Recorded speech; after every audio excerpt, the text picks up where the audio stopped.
yo, points at me, you know, and I'm like, oh shit, like, I'm gonna get in trouble. I'm gonna get kicked off. Like I need to relocate or something. And the tour manager grabs Avicii and points at the visuals and then points at me. And Avicii looks up at the visuals. He looks over at me. He just gives me a smile and a thumbs up. I love that. And I remember just having that moment of like, shit, like that was awesome.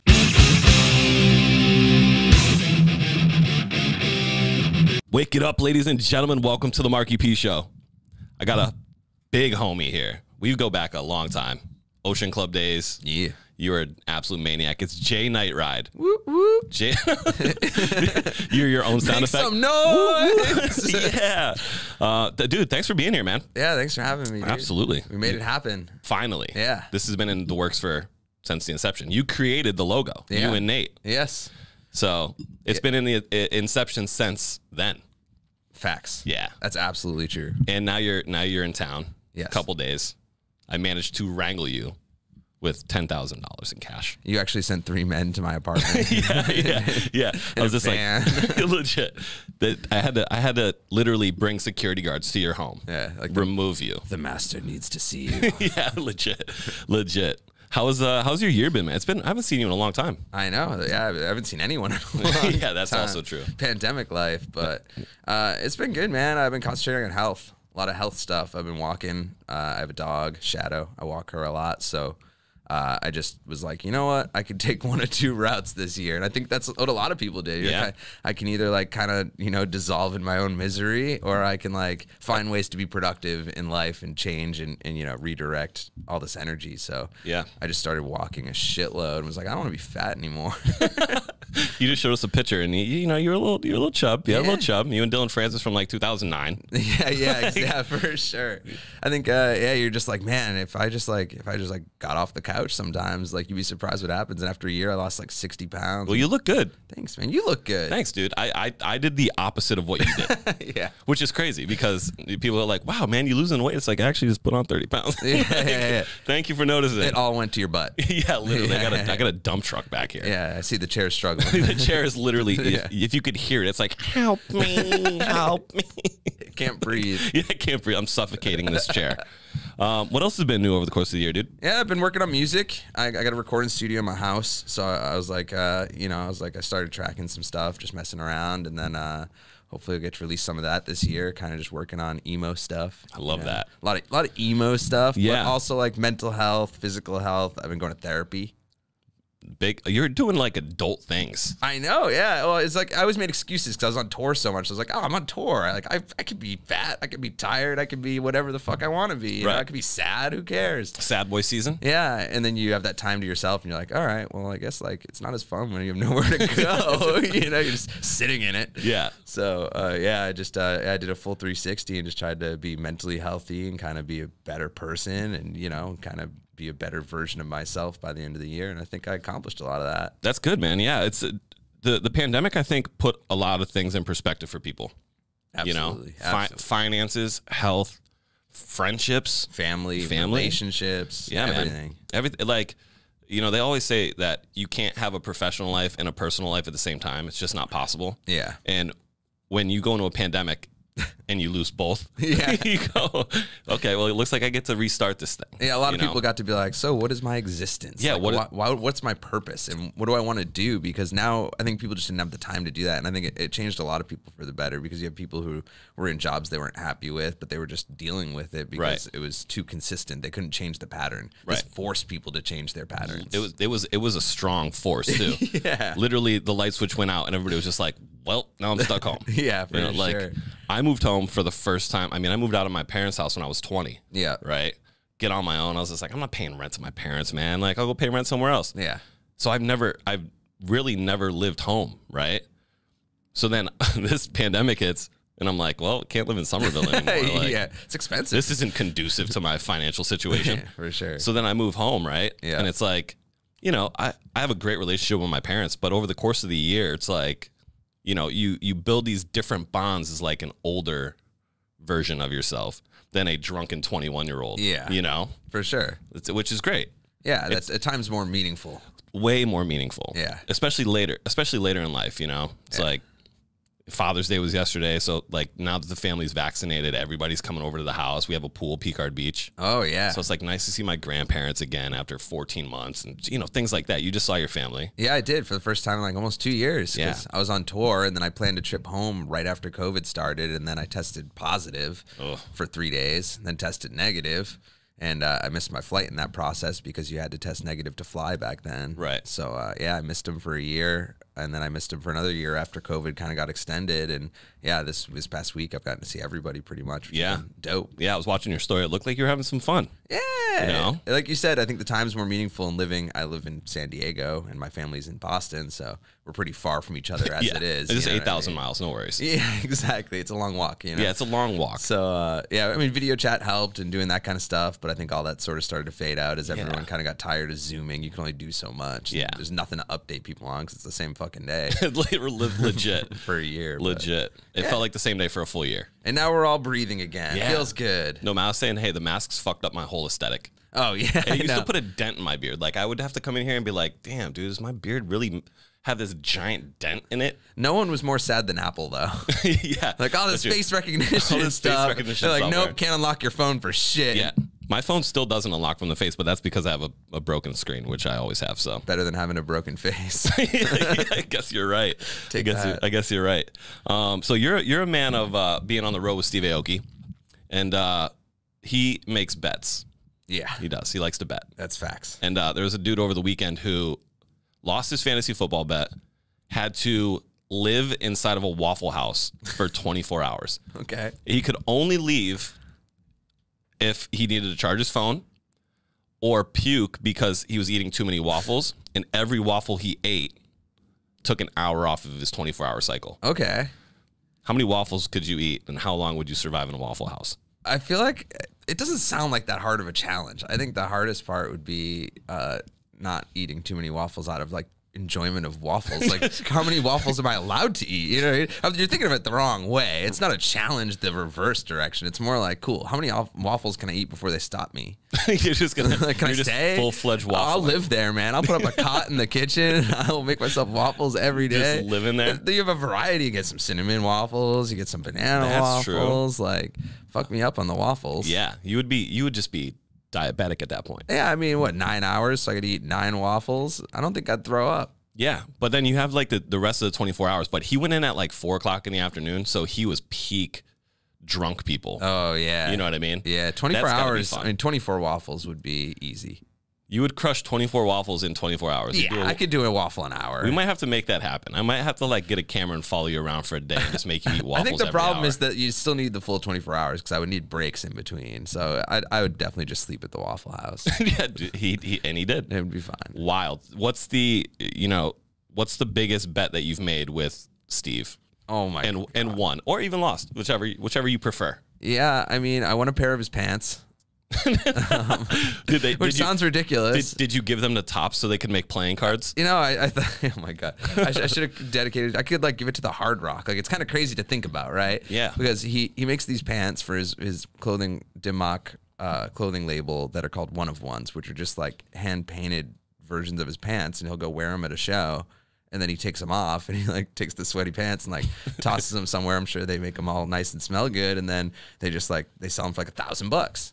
Okay. So we made a bet. I think it was like literally our bets are always stupid. It's never anything crazy. Like we did one throwing bottles into trash cans. Yeah, is one we do a lot. That was at Big Night Live. You did that at Big Night Live, I think, right? Yeah, that makes sense. We had a really good long stretch of doing the like long throw of the water bottle, as well as the bottle flips when that was popular. Oh, that was fun. We were doing that a lot, and yeah, I won a pair of his pants. Long story short, so I mean, they're worth $1,000 if you buy it off the site. So now I have a pair of Steve Aoki jeans. I thought about putting them in like a glass case in my house, like a Hard Rock Cafe style. That'd be cool. With a picture of us or something. I love that. So people come in and I'm like, look at this. I love that. It's a Steve Aoki outfit shrine. It's a shrine. It's a shrine. My boss. It's like sick. A shrine to the guy that pays me. Yeah, exactly. But before we get into more of the Steve Aoki stuff, you create visuals, you run visuals.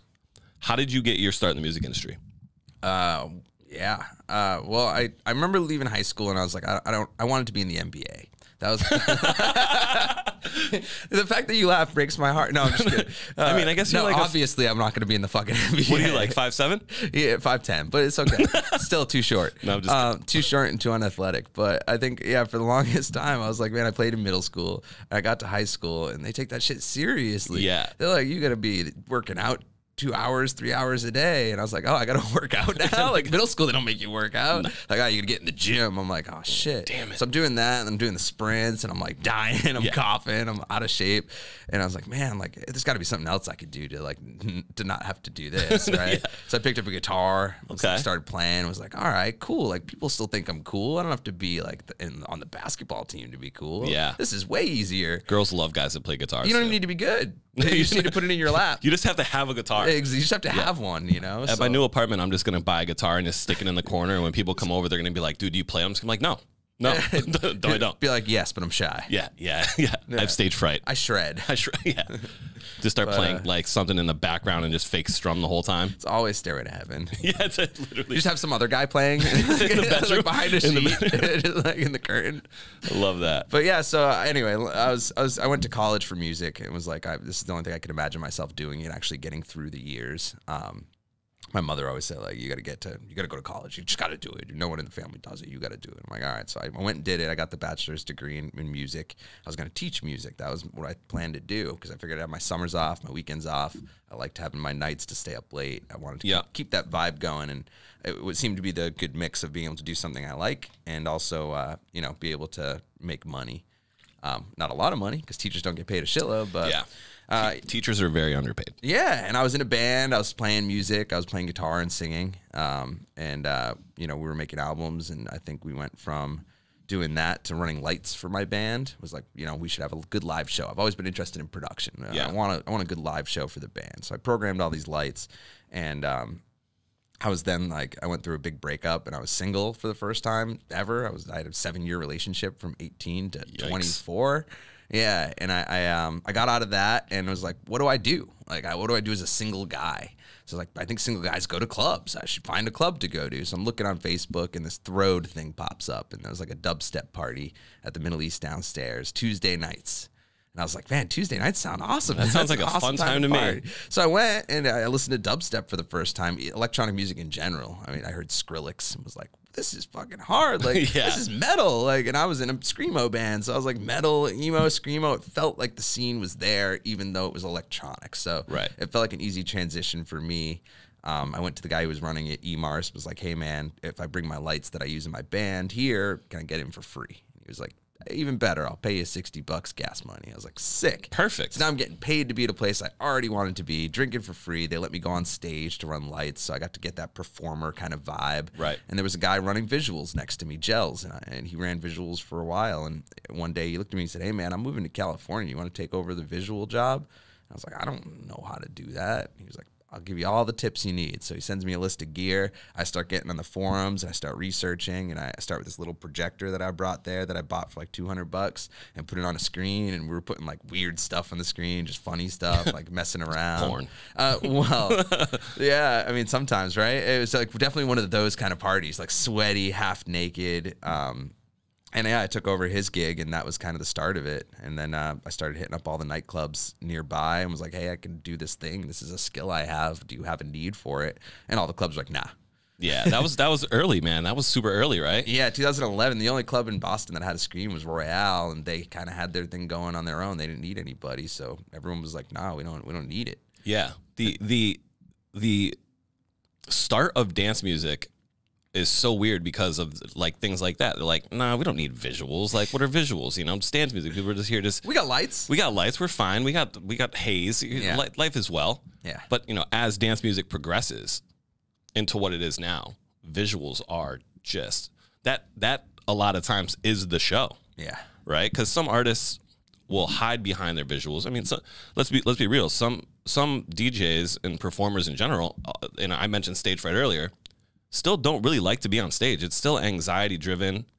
And, if they're able to perform what they love and somebody can just watch the show happening behind them, it probably gives them peace of mind. Yeah, I think there's a little bit of safety with it. Yeah. You know, especially guys who like to kind of stay in one place, you know, unlike Steve who runs around a lot. And there's no offense to the guys who stay in one place, but a lot of guys like that vibe of being able to be in the music and let the show happen around them. Guys like Zed are a perfect example, like amazing visuals. You know, this guy Gabe does these crazy designs that really structure the stage in a way that it surrounds the performer and the audience doesn't get bored. They like it. Right. Yeah, because he's not jumping on the table and freaking out. You know what I mean? He's DJing. He's just doing his thing, and there's nothing wrong with that. No. But when you have a visual artist that's able to, you know, help put that show to a level that it wouldn't be with a guy just DJing, is fantastic. Yeah, and it gave me a niche market to be able to tackle those visuals and get to a place where I could start my company and do something in the industry that paid. So I dropped out of my grad school program that I was starting, and I remember my dean of the grad school came up to me and was like, "Hey, like you're traveling to Boston every Tuesday night, coming in here at 7 a.m. How's that feel?" She's like, "Hey, you look tired." She's like, "You should choose, and it's okay if you don't choose your master's program. You should pursue something that you want to pursue." That's a great message, man. I think everybody should do that. Yeah, I think the biggest, the scariest thing that we have as a culture is thinking that people have to go to college to succeed. Right. You know, I think guys like Elon Musk talk about it all the time. He says, I didn't go to Harvard, but I hire people who did. You know, it's like you don't need to go to school to accomplish something. I think there's a lot to be said to being in the field and working. Yeah. I mean, dude, I went to college for 5 minutes. Literally, I walked in, I was just like, wow, this is great lunch. This is fun, but I'm out. You walked in, they're like, what are you doing here? We rejected you. Yeah, they're like, how did you even make it in here, bro? I was like, well, I paid the extra $25,000, bro. You got to pay that security to stop these guys from walking in off the street. Yeah, I'm just crashing classes, business classes. Let's be real, colleges have the best food, though. I mean, yeah, I was just in there for lunch, and I was just like, you know, the school part, not so much. Probably not for me. Yeah. But, you know, I mean, I just dove into the industry head first. And look at you now. 12 years later. Yeah. You know. Crushing life. It's so you don't need college. Yeah. Yeah. down with the school system. Yeah, get it out. Yeah, right? So what was the first show that you ever worked? Like what maybe we'll say big show. Yeah. Because you already just talked about Throde. Yeah, for sure. Yeah, I mean, Throde was my first show, but my first big show, I think when I started to get out of the nightclubs, I was working for Groove Boston. They were like a college touring company, and we were doing college shows, and the production manager at the time, Ed Slapik, had given me a phone call and was like, hey man, I got a show that's outside of Groove Boston. It's for, you know, this production company, and they're looking for a visuals guy. And I was like, cool. He's like, it's this upcoming DJ that's starting to get big, Avicii. Oh, never heard of him. Yeah, this is like 2013. I started the company in 2010, so up till then I was just working clubs for the most part. I was working at Bijou. I was working, kind of bouncing around Royale, a little bit, whoever needed me, because they started to get LED walls everywhere. They started picking up. And so I got this gig with Avicii at Rhode Island College, I believe it was. And we went down there, and I got on stage, and they set up everything on stage. So it's a giant stage, and Avicii's in the center, and I'm really far right. Yeah. Kind of like awkwardly sitting there, you know? But like, I was like, all right, cool, I'm going to crush this set. And I remember Levels had come out, and it was huge. And I was running visuals, and I could see him, and he could see me. And we made eye contact, and he looked at me like, who the fuck is that guy? Why is he on stage? You know, so I see him tap his tour manager. He's like, yo, points at me, you know, and I'm like, oh, shit. I'm going to get in trouble. I'm going to get kicked off. Like, I need to relocate or something. And the tour manager grabs Avicii and points at the visuals and then points at me.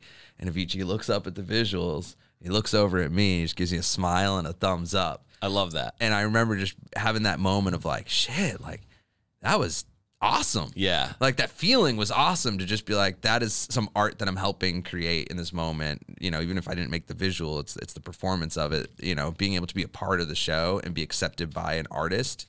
It was the first time I'd worked with an A-list artist of any sort. So for me, that was the moment where I was like, all right, sick. I'm doing something bigger than myself now. This feels big. This feels awesome. Yeah. And that was my first big show with a big artist. Yeah, I mean, it doesn't get much bigger than Avicii. Yeah, right. And then after Avicii to give you a thumbs up. Yeah, and even more so now, looking back on it, to have that moment, you know, after he's gone, is like I feel grateful. Right. It feels good to know that I got to experience that and in progress. Right. Yeah, that's a lot of people. You know, the thing is, so many people, and I've worked with them, and you know, at NV, everybody has a positive story. Yeah. Not one single person was just like, no, he was an asshole. Yeah, no. It's like he was always the nicest guy. For sure. You know, and like what you were just saying, he didn't know who you were. Yeah. But like at the time, that was so in the infancy of what dance music was. Like, you can't expect him to know who you are. Yeah. Right. But for him to point at you and give you a thumbs up, I mean, you get to live with that forever. Yeah, super cool. Which is definitely awesome. As one of the first shows. Obviously, I did many shows after that, right, with Envy and with a bunch of other people, and it was like to have that be a defining moment. It's cool to look back on. Yeah. That's incredible. What's been a show that besides the Avicii show that you just look at and you're just like, wow, I just did that.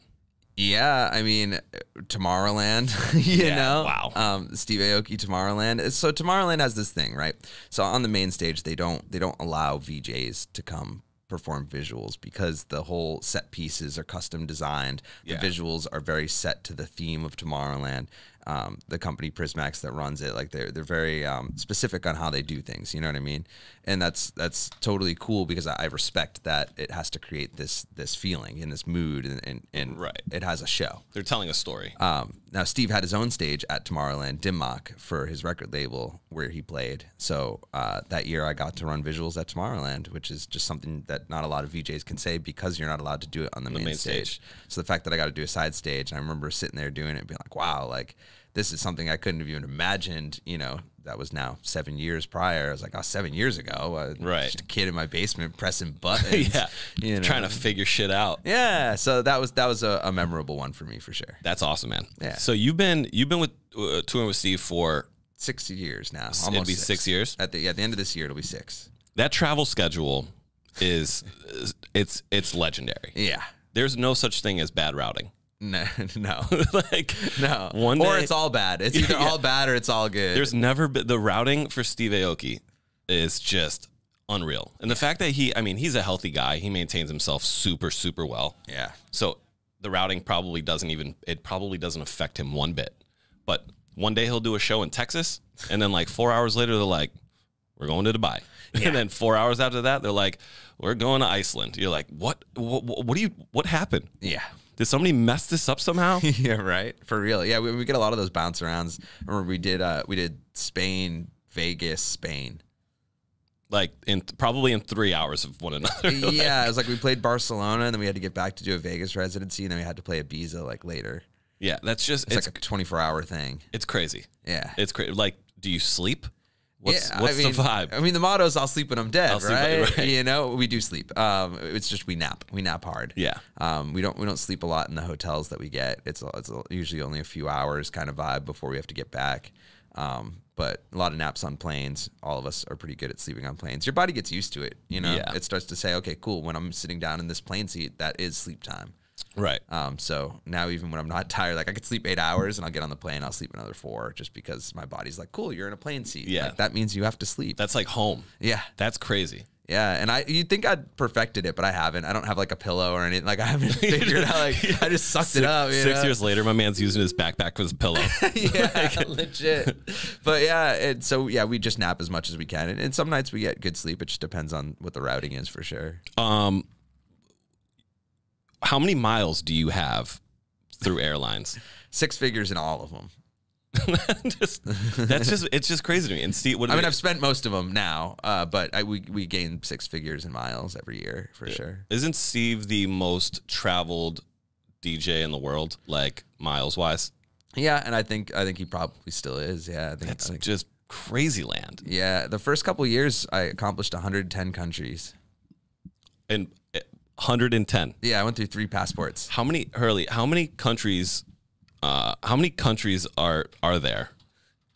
I mean, I would say 150. 195. 195. Okay. So, yeah. Well, Jeez. Yeah. Jeez. That's insane. Yeah. That is just pandemonium. Yeah, I don't remember most of them. Don't get me wrong. But yeah, I went to 110 in the first 3 years, and 3 passports, and we always keep 2. Do you know you can have 2 passports? No. You can have 2 passports. You're learning me all these things right now. Yes, you can have a 10-year and a 5-year, or maybe a 2-year.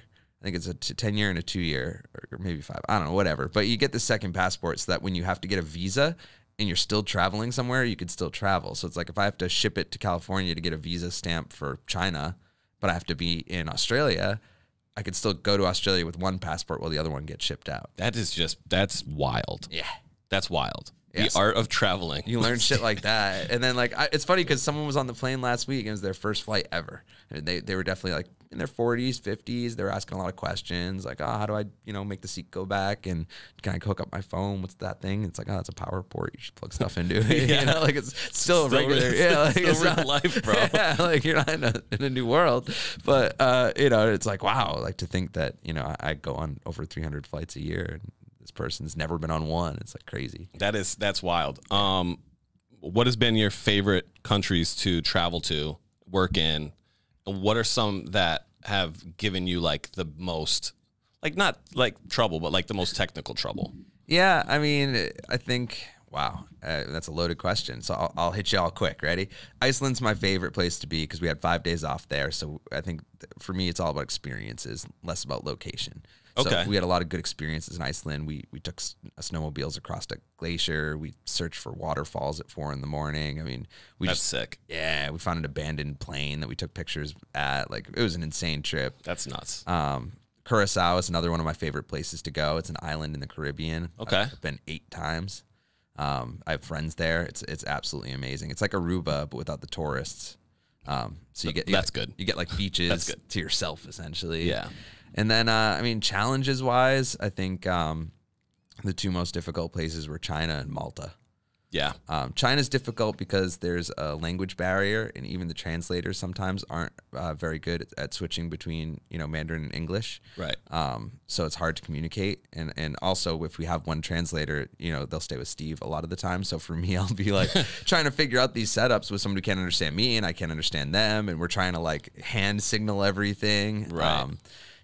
And it's just difficult in that sense, technical wise. In Malta, I got food poisoning. Oh, dude. So Cam was on the show. Okay. And I play Call of Duty with Sam. Yep. And like a bunch of those dudes. Yeah. And they are food. They get food poisoned. It's just a thing that the Nightride boys do. They just get food poisoned. Yeah. I got really sick in Malta, and Where is Malta? Is that Spain? It's an island off the coast of Spain, I think, Island or off the Italy. coast of I think Spain? it's off the coast of Italy. I'm learning all my don't know. geography today. I'm learning about. Yeah, Hurley, where's Malta? Hit me up on this. I don't want to mess this up because I tell this story too often to fuck it up often. But I'm learning. You are learning me today. I'm trying, man. Geography. Yeah, it's south of Italy. Yes. South of Italy. You Sick. called it. Got it. So anyway, I'm in Malta. I get food poisoned.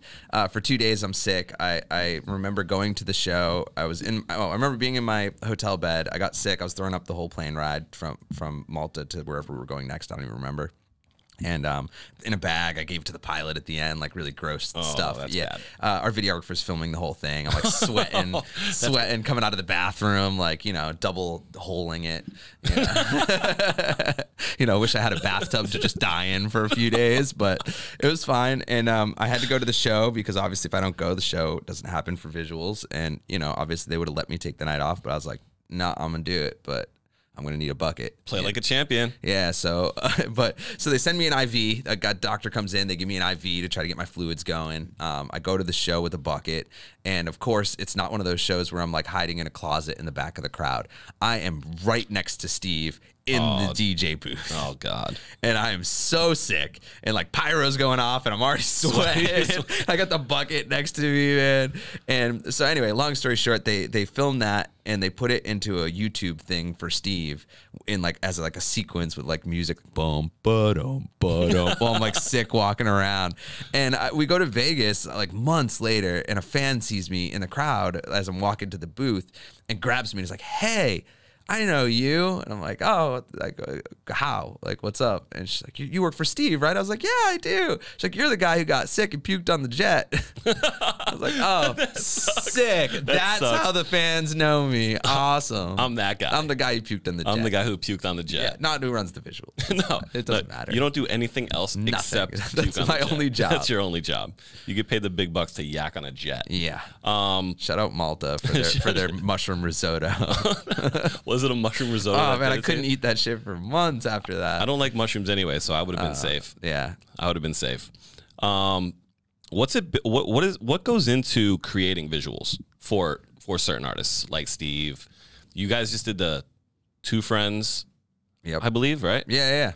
Dude, roller coasters, Jurassic Park. Yeah. Thing was nuts. It's got a vibe. It's got a vibe. Yeah. Like, I want that. How do I get that? How much money do I need to give you? Yeah, too much. Just I need you to figure out how to put an amusement park inside my beard. Yeah. With dinosaurs. I like it. Can we figure that out? Yeah, for sure. $10? We can make it happen. Maybe. We'll give you a light napkin sketch. Yeah, I love that. Yeah. What goes into that? So how I used to do it was back in the day, I had just like After Effects on my laptop, and I would make just like little things, text animations, kind of small stuff. I started using template-based stuff where you kind of would take things that were pre-designed and you could incorporate logos into it, stuff like that. As I started working with Steve and realized that his demands were a little more increasing, I had already had 2 animators I was working with doing bigger projects with that were way more talented than me. I kind of always go like, if you got to hire someone better than yourself. You know just pulled the Elon Musk card. Yeah, for real. Yeah, exactly. Literally. And so I have 3 now full-time animators that pretty much just hustle stuff out for me as needed, and I creative direct it. I'll come up with the designs and ideas and colors and edits, and they just crank out for me. So I'm on tour now. I'll be like, hey, Steve wants this animation of him running from a baby Yoda. And they'll be like, all right, cool. Like, give us a couple days and we'll send you some test renders. So now I'm not stressing out about the creation side of things as much, but I'm more creative directing, and then I can tour full time, which is nice. Which is great. That is cool. Yeah. And your suit, dude, your visuals are just electric. Thanks, man. They're electric. Yeah, it's all about kind of mixing that like fun and playful with the serious, but have depth. It's like that really cool, like we always try to mix that in, you know? You guys do such a fantastic job at it, you and your whole crew. Thanks, man. So you have done some pretty cool shit in your life. I believe you created visuals for Blink-182. Yeah. Blink, look at how excited you just got. Only my favorite band of all time. You created visuals for your favorite. I could talk about this all day, every day. You created visuals for your favorite band of all time. I did. Yeah. And that's got to just be like the pinnacle. It felt so good. It felt to see it on stage too was just oh my god, amazing. Because the thing was, I actually just got you just gave me goosebumps. It felt so good. That's my favorite accomplishment by far. Yeah, easily. Yeah, just because I mean, think about how long the 10-year career in visuals, right? Working with over 50 of the top 100 DJs, you know, easily. Yeah, your guys' resume is just wild. Yeah, I mean, and the team as a whole accomplished a lot too. But then just on the names of who I've worked with, the fact that 98% of them are electronic DJs. Right. The chances of me working with my favorite band and happening to just be able to do that through working with Steve is insane. Just what are the chances? Right. What are the chances I would end up working with one DJ who happened to be connected to them and be working with them? Good shit happens to good people. Yeah, it's just weird karma that way, I think. It's just fate, you know? And I remember getting the text message. I was at my friend's wedding, right? An old high school friend of mine, Christy, and I got the text message from Dylan, our tour manager. Love Dylan. Shout out to Dylan. Shout out Dylan Anderson. Shout out to Dylan. Best rollerblader I've ever met. Oh, I love Crushes it. He's tour manager. Fantastic human being. I love him. Yeah. So Dylan texts me and he's like, "Hey man, I talked to Matt Colin, Steve's manager, and he wants to know if you want to make visuals for Blink-182." And I remember just like, I was like, my mouth dropped and I was like, oh my God. He's like, I already told him that it's like your favorite band of all time. And, you know, he's like, I think it's for Travis. And I was like, yes, just everything. Yes. And I ran up to the bride who's sitting there like having dinner with her new husband. She's having her fled. I was like, hey, I know this is your day, but you need to read this fucking text message. And I showed her and she goes, no, fuck that. That's amazing. This is now your day. You know, it gives me a hug because she's known me for so long. She knows how much that meant to me. And I was just like, oh my God. So yeah. I ended up linking up with Travis Barker's team and we made visuals for his drum solo for the Blink tour that he was on at the time. Steve had done a collab with them right around the same time. So the two worlds combined in two ways, because not only did I get to make visuals for Travis, but then Steve ended up playing like 7 shows with them. Yep. Where he came on stage and did a guest appearance. I didn't have to run visuals. I was just there for fun. Right. So I followed them on the 7 shows and watched Blink play. Right. And side stage with Steve Aoki, which is just such a weird thing to experience, thinking back on how it all started and visual wise combined with favorite band wise. And then to see Steve go on stage and with Travis and see my visuals behind them, I was just like, did you cry? Man. Were you emotional? I was emotional. I didn't cry. I cried on the inside though. It definitely had the goosebump tingles. Of being in the crowd, seeing visuals that I helped design with Travis Barker in front of them that was the dream. It was like, cool, I accomplished the dream. I don't know what to do from here. I don't know. This is the end. Like I should just retire. It's over. Yeah, like in video games, when you get the one shot kill, you're like, cool, everyone should just quit now. That's it. You're done. It's over. Yeah, but Cam Nate, your company. Yeah. And then funny after story. So prior to that, I'd gone to the Blink tour before we made visuals for them. I'd met the crew. I spent like $300 to meet the band. I was like, I'm going to meet them. So I met Travis and Mark and everybody, and didn't tell them about Steve. And I just kind of showed up and was trying to just be a fan, experience it from a different angle. A couple weeks later, we had confirmed that tour run, and I remember after our show with them, Steve was like, hey, anyone want to go out? And Steve never goes out after shows. He's like, I kind of want to go out. I was like, all right. Well, like, what do you want to do, Steve? And he's like, I don't know. Let me look. And he's like searching through his phone, and I'm in the back seat, and I was like, I knew where I wanted to go.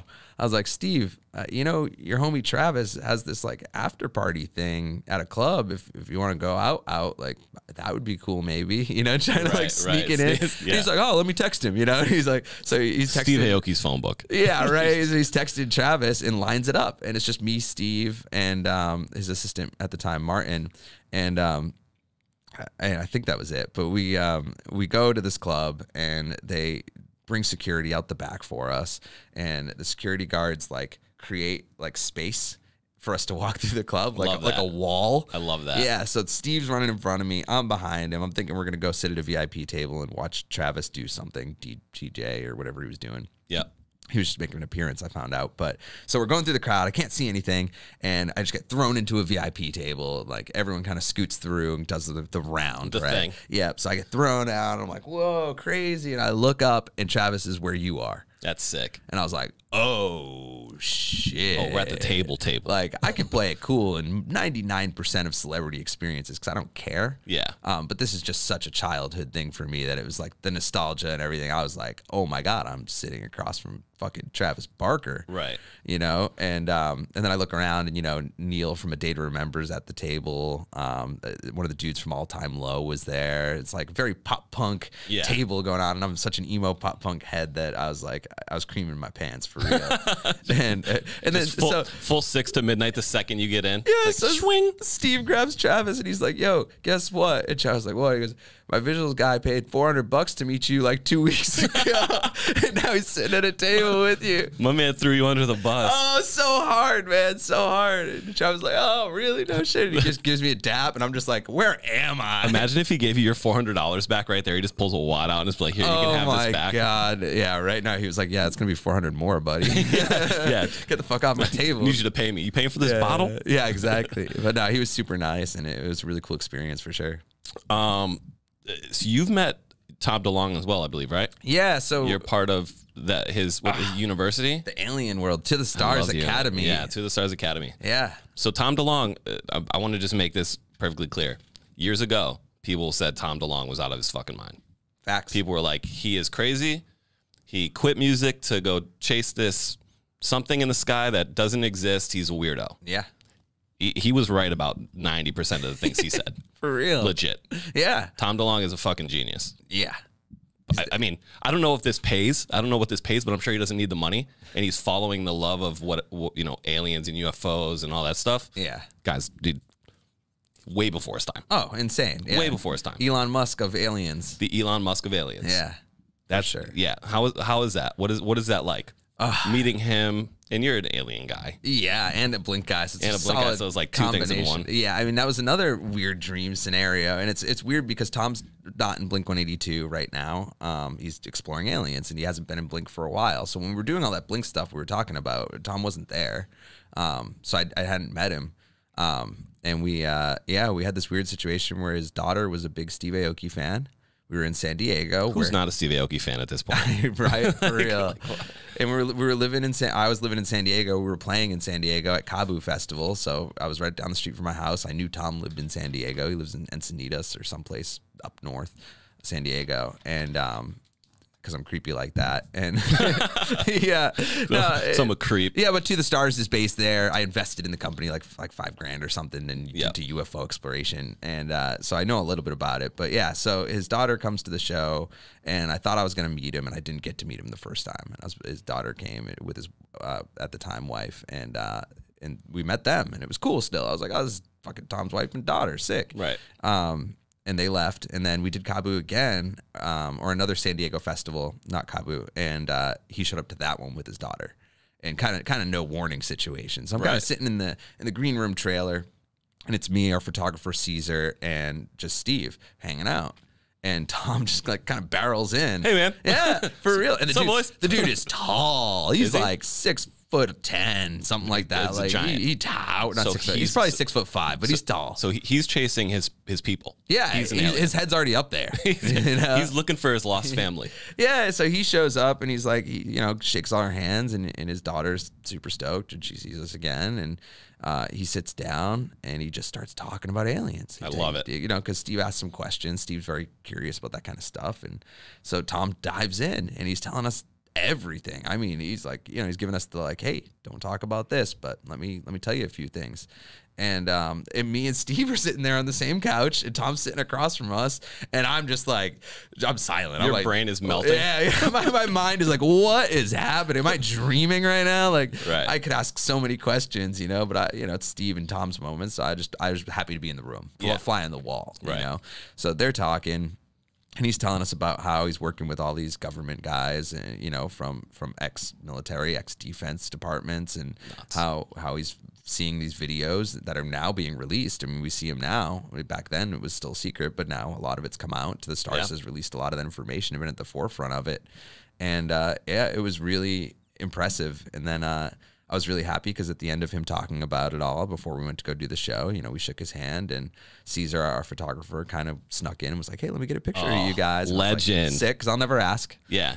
It takes a lot for me to ask for a picture. So Caesar takes the picture, and I'm like, yes. And then Steve comes over again, and he's like, Jay is like the biggest Blink fan in the world. He's like, he's got tattoos. Look, show him your tattoos. And I'm like, wrist up. Oh, no, I played it so cool again. Steve. He threw me under the bus. Chuck is chucking you under. Yeah, but I was like, all right, that's still, I would never have said it. So it's one of those things where somebody else says it, it's okay. And I showed him and told him, and he thought it was cool. And then he stood behind me the entire Steve Aoki set. So I had Tom looking over my shoulder, my entire visual set. And that's got to be daunting. Yeah, it was crazy, especially since he's so tall. He's like breathing in an angle. You go to look into your screen and like you see a visual, and then Tom DeLonge like right over your shoulder. I should have taken a weird selfie.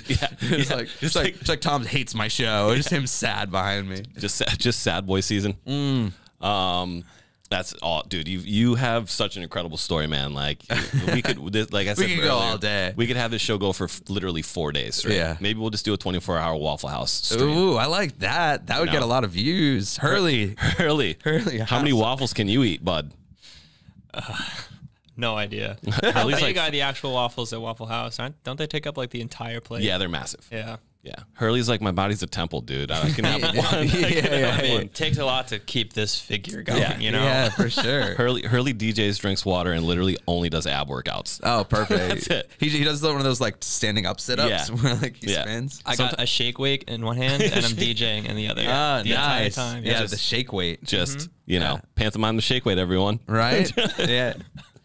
Shake weight, dual shake weight. Shake weight is underneath the DJ booth, actually. Oh, Hurley, I love you.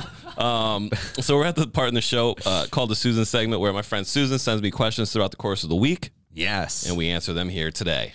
You all heard Hurley's beautiful voice. You guys ready to go? So ready. All right. Hit me. First one. What was the first concert you attended? They're not all would you rather. Some of them are just actual questions. 3 Doors Down at the Orpheum. What did they? What they sang Superman, right? Yeah, oh yeah, that was the song. No, Kryptonite. Kryptonite. If I go crazy, yeah. My dad was a big hard rock fan, and he brought me to a lot of shows when I was a teenager. So I saw them, and then a few weeks later, I saw Shinedown. A lot of those those kind of rock bands. Stained. Yeah, Stained. Well, Stained used to do shows. Stained used to do shows in Western Mass because they're from that area. At like little dive bars, and my aunt used to go there all the time. What? Yeah, she would go there to be like 15 people in like a room of staying playing. And then she saw them in a stadium and was like, "It's been a while." Yeah. Facts. They're always talking Facts. song. Go ahead, Hurley. Believe it or not, I actually haven't really like I didn't really go to that many concerts growing up. I think the first one I've been to, the radio station I used to work for, Mix 104.1, used to do free concerts at the Esplanade. Okay. And I think Gavin DeGraw came to it. Big Gavin DeGraw fan. Yeah.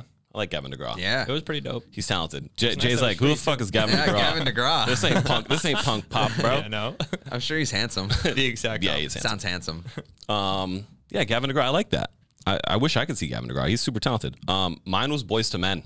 Oh shit. Mine was Boys to Men. Probably hence why I just make love. Oh right, yeah. You know. Is that loop it in. I'll make love Yep. to you. Yep. Like you want me to. Hit that harmony, I'll Hurley. hold you Harmonies. tight. We're not winning a Grammy. No, That's a fact. No. The next one. If you had to shed one body part and wait for it to grow back, what would it be? Okay. Is it gonna grow back better than before? I don't know. I don't think so, but I Better, bigger. Yeah, like what kind of? But would you want to go without it? I mean, I think I could lose a toe pretty easily. I don't even know if I'd need it back. No, like it has to be a full body part. A full body Not part? a toe. Toe doesn't really count. What about a nose? I guess you could lose your nose. Can I go but Voldemort, Michael Jackson? I guess you could. Yeah. If it grows back, who cares? Yeah. I didn't say how long it grows back, so Yeah. you might be a week, might be a month. It might look better in the middle stage though. Like a haircut. Yeah. Oh, yeah. Yeah. After haircut. Yeah. Day after haircut. Hell yeah. Big vibes. So you're losing your nose? Yeah, I think I'm losing the nose. Interesting. I don't know. This is an interesting question. Yeah, I kind of like it. I'll go. I'll let you Okay, think. yeah. I'll lose my left hand. I really only use my left hand to do the stranger. You're gonna lose the left hand. You know, you can just sit on your right one until it goes numb. Yeah, but I like my right hand. This one's good. Yeah, then you're just kind of flapping it around. Anyway. Yeah, I'll just lose my hand. Fuck. I don't know what I use my left hand for. I think you'd notice really quick after you got rid of it. Yeah, probably. It'd be Yeah, really really. difficult to do things. I just feel like if you lose like something on your face, you're gonna like look weird. Yeah, I mean, at least you can still walk. Yeah, I can still do anything I want. Losing a Yeah. leg would suck. So I mean, yeah, a hand. If you have to lose, I think you have to lose the whole arm, right? Nah, with a hand. Oh, you I cut didn't off say the my wrist? fingers. I just said the wrist. Oh, okay. There's a middle ground. Yeah, Got middle it. ground. Sick. I'd Hurley. have to do the same thing. I know it's Left hand. copying. Well, I'm a lefty, so I'll go right hand. Okay, Oh, that's different. that is Enough. different. You guys could hold hands. with your- We can together. You and I are one person. You Hurley. guys We can- complete we can- each other. We can each use each other's options. You can cuddle really easily. Oh my god. Next one. What movie still haunts you? Oh man, teeth. What the fuck is that? Teeth. Vaginal dentata. I don't know what that is. So there's a movie called Teeth, and it's about a girl, and when she gets nervous, her vagina, teeth come out of it and chomp down hard on whatever's going on. And it's really convenient because at the beginning of the movie, there's like a graphic warning rape scene, and she chops off the dude's, his pee-pee. And, Jesus Christ. And and she finds this thing where like she falls in love, and then she gets nervous, and she realizes that when she gets nervous, the teeth come out too. So she has to like figure out how to live with these teeth inside of her vagina. And that haunts me. Wow. Yeah. I think I'll be just asexual for the rest of my life. Wow. That just is wow. Terrifying. I got no words. That's terrifying. Yeah. It's absolutely terrifying. Shut up. Mine's not even that bad after hearing that. I know, same. Mine's like fucking Chuck E. Cheese. I'm gonna say it's this movie called The Happening, and it's only because it took place in my hometown. Wait, it's real? No, but like Oh, they like filmed the- it in my hometown, Got it. so it's like kind of freaky that like I know where they are. Okay. So it wasn't actually happening? No. Probably look at me, yeah. Probably look I'm back in it because I think I saw this when I was like pretty young. So probably if I watched it now, it'd be like pretty lame. But I'm not good with horror films. No. I cannot do them. See, I like horror love films. it. Me too. Yeah, fuck me up. I don't know. Scary. I don't know about the shit you watch. Yeah, that's a whole other. You know what the movie that really messed me up was Amityville Horror. Okay. You know how in the movie, it's not a spoiler. This movie's like 25 years old. It's been redone like three times. In the movie, Ryan Reynolds always wakes up at this exact time. It's like 3:33, and I don't remember the exact time, but he always wakes up at a certain time. And after I watched that movie for a week, I would wake up at that exact time. Did you hear somebody be like, kill your family? Yeah, it was like wild. I didn't hear any of that shit. But like I would wake up and be like, oh my God, like this needs to stop. Yeah. I just woke up at the same exact time in this movie every single night for a week.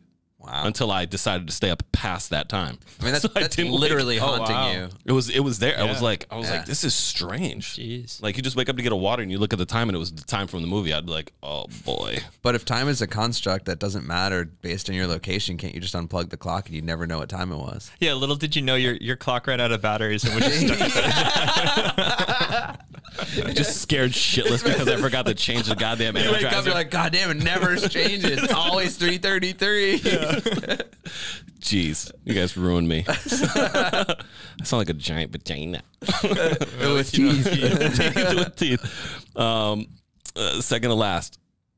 What would your last meal be if you were on death row? Whatever Suge Knight's having. No, just kidding. Oh my God, Napoli's Pizza from Haverhill, Massachusetts. Yeah, I know. I got to eat it this week for the first time in 2 years, and the guy even knows me. That's how much I go there. When prior to this, that. he's like, "You're the guy from West Coast, right? You just come here every week." Okay. It's a very special pizza to me, and it's made with like just a grated proprietary Romano / Parmesan blend. Wow. Of powdered cheese, no melty cheese. So it's like a sweet sauce, large rectangle, and then powdery cheese. And it is the best pizza in the world. And Sounds you can't fire. Get it. You can't get it anywhere other than Haverhill, Massachusetts, and they don't ship it anywhere. I tried to get them to like freeze it. I was like, I'll pay you like $100. Send me some. They're like, no, we can't. It's like, Yeah. But anyway, so that's my answer. Napoli's Pizza. They gave you the angry dolphin. Yeah. Mine would be wings and hot dogs. Just Lemon pepper? any wings and hot dogs? Lemon pepper, maybe some buffalo, some buffalo sauces. Ooh. And just a shitload of hot dogs, every kind. Chili cheese dogs, hot dogs with peppers and onions, hot dogs with just onions, hot dogs with just covered in relish.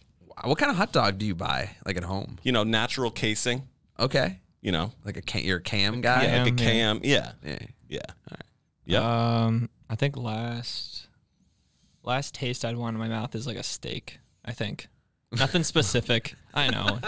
Sorry, did I say that? You didn't ask what you wanted the last taste in your mouth. Oh yeah, I know. But I'm saying like, fine. I worded that terribly. Last thing I'd want to eat is a steak. But like as I'm dying, I'd still have the taste in my mouth. It'd be Okay. great. True. Like, You never know nice what's little going to happen between after you eat that meal. Actually, and yeah, you you know know the what? actual like electric chair. Yeah, that's true. Yeah, that's true. That is true. It is jail. It is jail. And apparently Hurley loves steaks. Yeah, it's the last taste he wants in his mouth. taste. Yeah, I actually don't want to eat it because like I said, I got to keep the figure. So You're just I'm gonna lick it. I'm just gonna chew on it for a little bit and then just spit it out. Like chewing all I tobacco. know. Shove pieces of steak in your gums. Hurley got steak lippers. Oh man, that's actually a brilliant idea. No, it's not. Hey, Hurley, you got Terrible. Hey, Hurley, you got those filet mignon pouches? Yeah. Oh my God. Sounds absolutely vile. Yeah, you're just salt baying your mouth. And the last one, what character from The Office most represents you?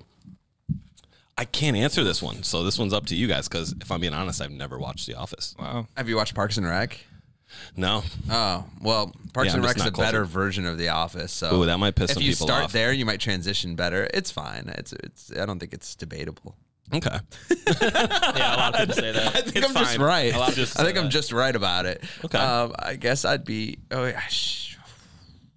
I don't know. I don't know either. I don't. That's it. I don't know. I'm just going with Dwight. You know, I Dwight seems cool. Yeah. No. I don't know. Me either. That's a hard question. Yeah. Hurley. Hurley's I deep in feel thought. like I feel like an ass if I just said Jim because he's probably like the coolest character on it. I would say. Okay, so that's me then. I'm Jim.